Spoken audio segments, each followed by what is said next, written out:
Here is yet another Islamic dilemma.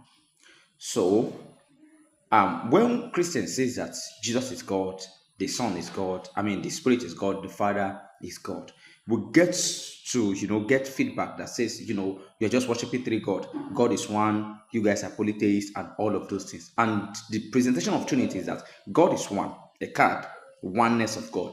And this oneness of God is presented, is manifested in three persons. There are three persons in the Godhead, in the being of God. God is one being, one essence, one substance. The Father is God, the Son is God, the Spirit is God. Now, the Father is not the Son is not the Spirit is not the Father. However, the Spirit is God, the Father is God, and the Son is God. And you cannot separate the three. They are all one in substance, in essence, in everything.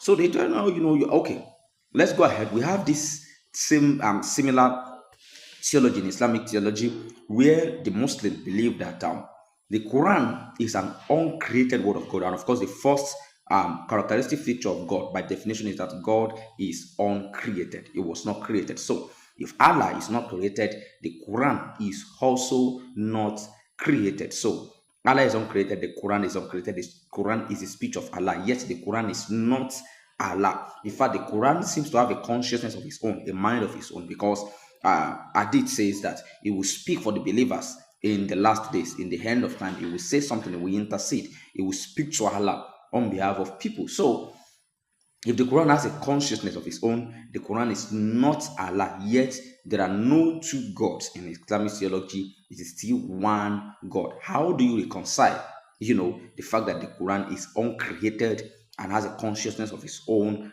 And, it wasn't made by God. It was not created. Yet it's not separate from God. It's not different from God.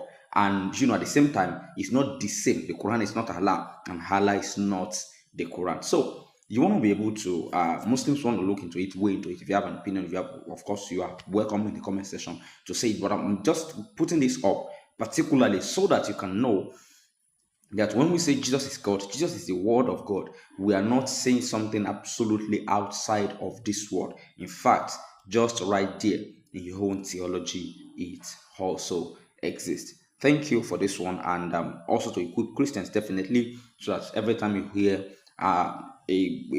something said about your faith, you could have what to think, what it is to think, because many believers don't know this, and when they hear stuff from people outside there, they tend to get confused and say, "Okay, does that mean that it doesn't mean anything?" Uh, Divine Phenomenon. You want to leave your comments, you want to like, you want to share, so that every other people can be able to see it and be a blessing.